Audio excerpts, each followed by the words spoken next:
Assalamualaikum warahmatullahi wabarakatuh. Apa kabarnya teman-teman? Balik lagi di channel Kajian Online.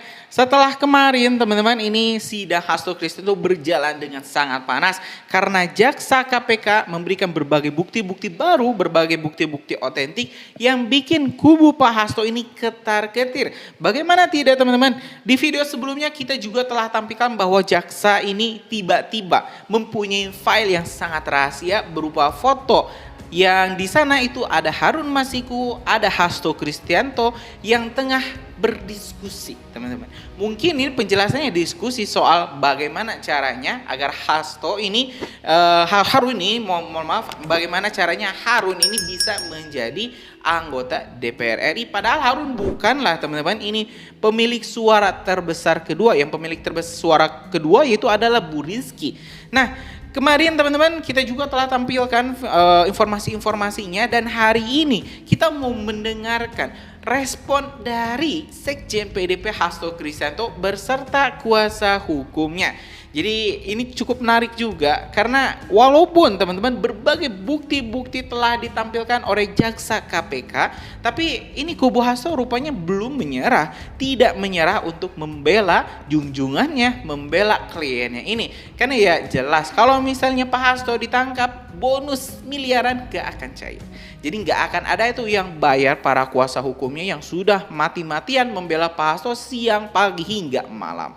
Nah teman-teman biar gak kepanjangan ini ya, karena teman-teman juga mungkin ada yang sibukan, kita mending langsung saja simak ini pernyataan lengkap dari Sekjen PDP Hasto Kristianto yang menanggapi soal foto, rekaman, bukti-bukti yang telah ditampilkan jaksa KPK di sidang pengadilan Hasto Kristianto. Kita simak teman-teman video selengkapnya.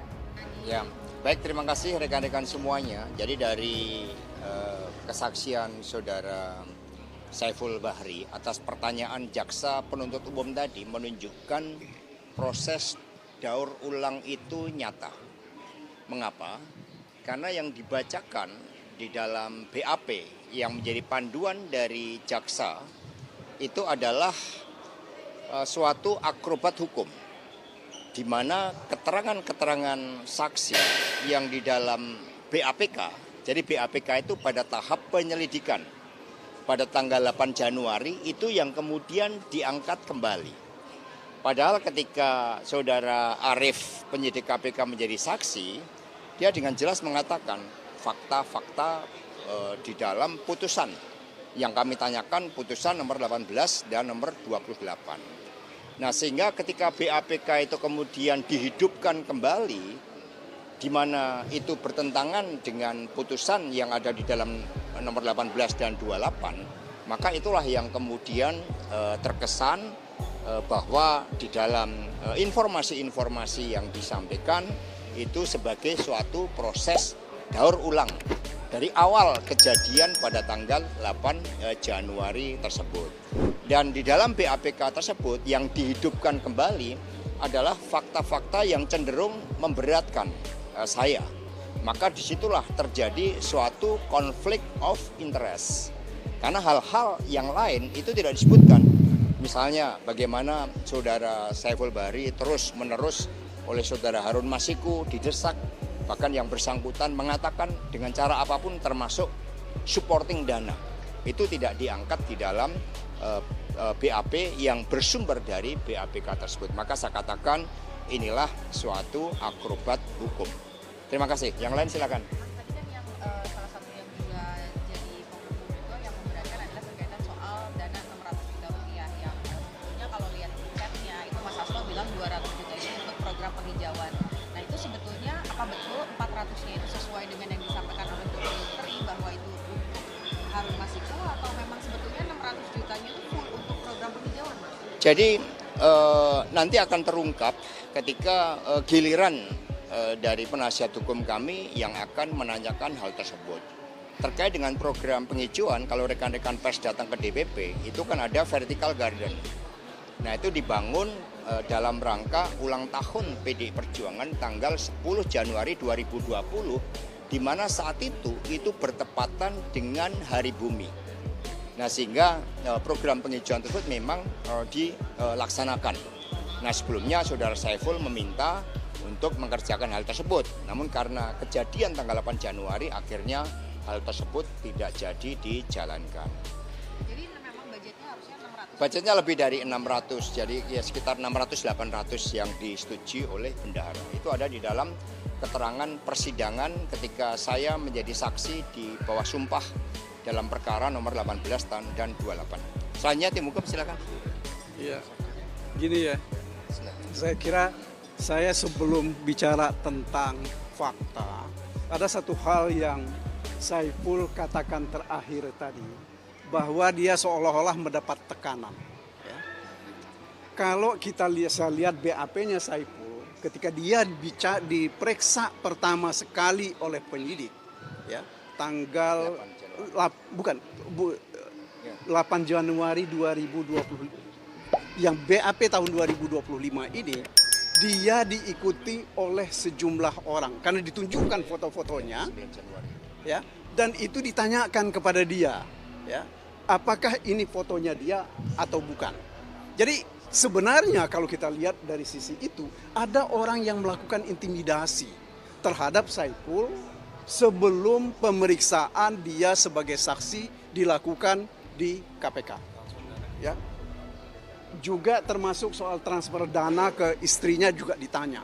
Ini apa urusannya dengan perkara ini? Kan kita nggak jelas. Ya, itu satu. Kemudian yang kedua, saya kira ini satu hal yang mungkin nanti kami akan minta konfirmasi juga kepada penuntut umum. Rekaman-rekaman yang diperdengarkan tadi, itu adalah rekaman tanggal 5 Desember 2019. Ya. Tapi untuk saudara-saudara ketahui, surat perintah penyelidikan itu baru diterbitkan tanggal 20 Desember.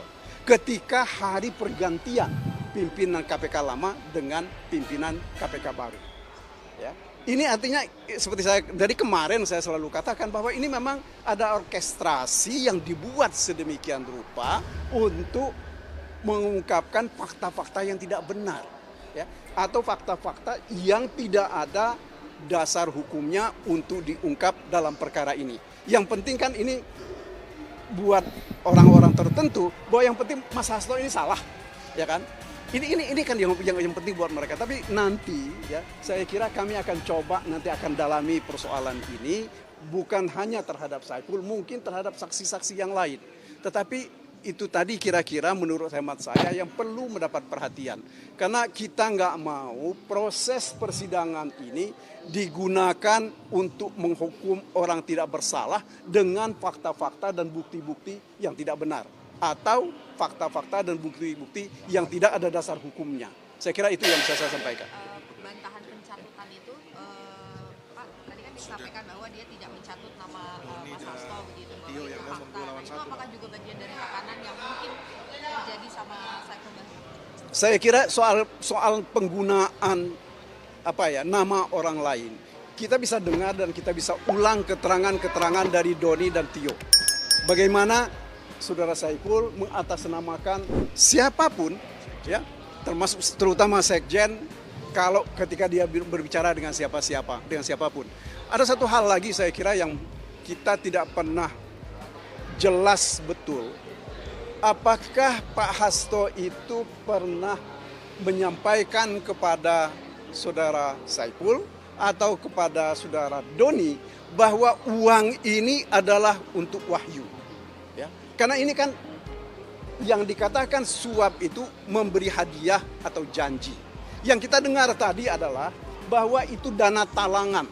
Ya. Kalau itu dana talangan betul seperti itu, sempat ada pembicaraan, maka penggunaan uang itu tidak menjadi tanggung jawab yang memberikan dana talangan. Nah ini saya kira kekeliruan yang dibuat sedemikian rupa ini secara sengaja dilakukan. Kemudian diberikan makna seolah-olah ada suap, ada perintah dari Mas Hasto untuk memberi hadiah atau janji. Saya kira itu yang bisa saya sampaikan. Terima kasih. Nanti kita dengar selanjutnya. Silakan Pak Febri. Ya, ini tambahan sedikit saja. Ada satu hal yang perlu kita pahami dalam hukum acara pidana kita. bahwa keterangan satu orang saksi saja itu tidak boleh berdiri sendiri.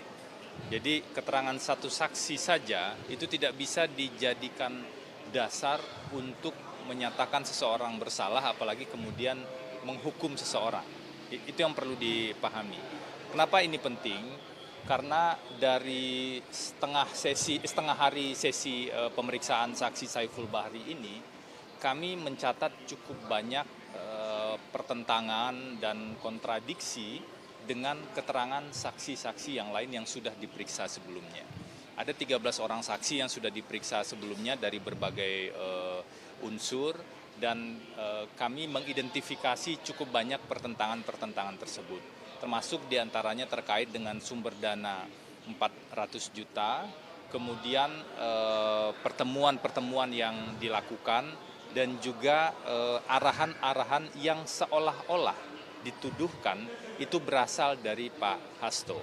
Padahal kalau kita simak baik-baik tadi, ada satu poin yang disampaikan oleh saksi yang sebenarnya sinkron dengan saksi yang lain.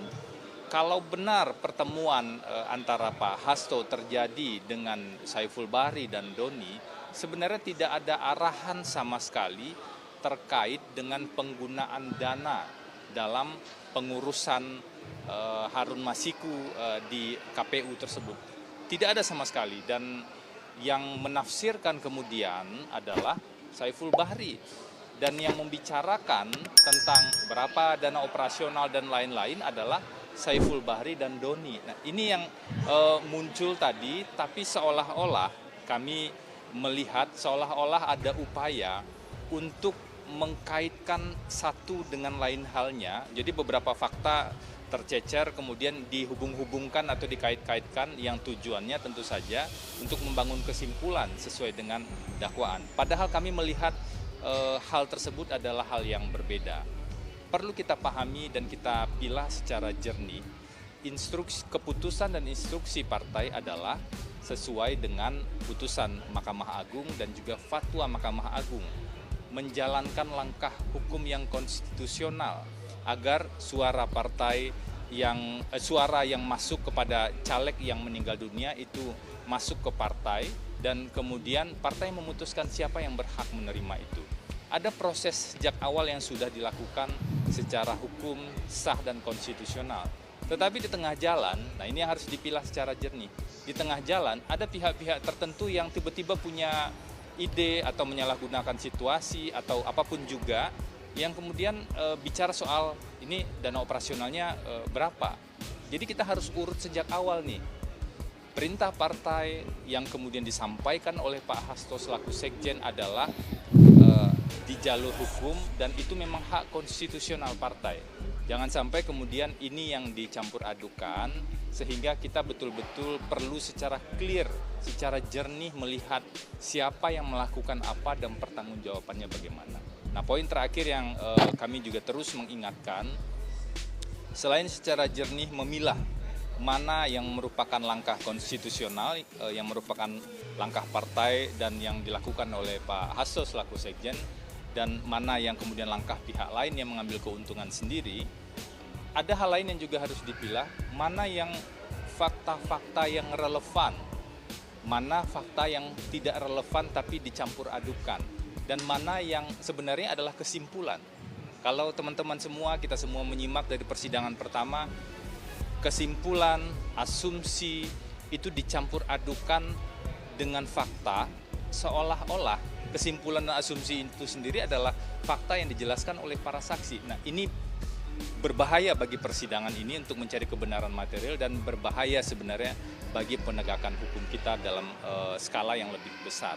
Jadi nanti ada sesi tentu saja kepada penasihat hukum untuk menggali dan bertanya lebih jauh. Kami berharap beberapa hal bisa terjelaskan, tapi setidaknya kami mencatat cukup banyak kontradiksi, pertentangan-pertentangan atau tidak kesesuaian antara keterangan Saiful Bahri dengan beberapa saksi dan bukti yang lainnya. Dan tentu saja keterangan saksi itu tidak bisa berdiri sendiri. Mungkin itu dulu yang bisa disampaikan. Sebenarnya begini teman-teman, Saudara Saiful Bahri ini kan sudah dipanggil 3 kali. Kemudian baru yang ketiga ini hadir. Dan persidangan hari ini Saiful Bahri itu dikawal oleh saudara Rosa. Di mana Rosa ini adalah penyidik yang kami dalam persidangan beberapa kali kami menanyakan bahwa saudara Rosa ini kami melihat lebih banyak konflik of interest-nya. Sehingga menjadi pertanyaan kami, kenapa sidang ketiga baru saudara Saiful Bahri hadir? Apakah mungkin karena melihat fakta-fakta persidangan saksi-saksi yang lain, baru dimunculkan Saiful Bahri. Tapi teman-teman, bahwa keterangan Saiful Bahri, kita fokus ya, Saiful Bahri ini terkait suap. Suap tersebut yang disampaikan 400 juta sudah sangat clear, bahwa Saiful Bahri itu mengetahui dari Doni, bahwa 400 juta itu dari Mas Hasto. Di dalam persidangan, Doni sudah sampaikan, kenapa dia sampaikan 400 juta dari Mas Hasto? Agar Saiful Bahri itu cepat datang untuk mengambil uang tersebut. Jadi sebenarnya perkara ini sudah terbuka dan sudah terang. Kalau yang lain-lainnya menurut saya ini hanya pendapat pribadi, keterangan berdiri sendiri yang tidak didukung oleh alat bukti yang lainnya. Yang lainnya nanti kita akan ungkap, teman-teman, bahwa persidangan ini kan sebenarnya sudah diselesai ya 2020, tapi kalau sampai sekarang ini masih diubek-ubek, ya makin menjelas lah bahwa ini adalah motif politik. Makasih. Ya teman-teman, barusan kita telah mendengarkan pernyataan lengkap dari Hasto Kristianto beserta kuasa hukumnya yang lagi-lagi teman-teman membantah semua bukti-bukti yang telah ditampilkan jaksa KPK di persidangan. Saya rasa ya ini wajar sekali kalau misalnya kuasa hukum pengacara membantah, melawan teman-teman bukti-bukti yang disampaikan oleh jaksa di pengadilan, baik itu walaupun itu buktinya nyata atau tidak, ya karena kan ini soal bayaran. Dia dibayar oleh Hasto Kristianto untuk membela dirinya, bukan membela kebenaran. Tapi yang jelas teman-teman, hakimlah yang nanti bakal memutuskan apakah ini Pak Hasto Sekjen PDP ini bersalah atau tidak.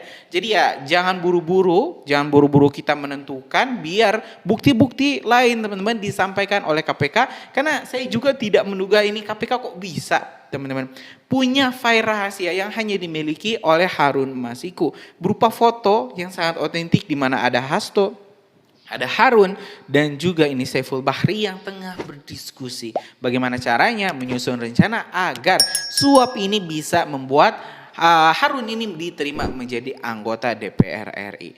Mungkin itu informasi kita hari ini. Terima kasih telah menyimak video informasi dari Kajian Online. Kita bakal terus upload teman-teman. Kita bakal terus kawal jalannya sidang pengadilan Hasto Kristianto Sekjen PDIP. Karena itu subscribe dan nyalakan lonceng notifikasinya. Terima kasih. Assalamualaikum warahmatullahi wabarakatuh.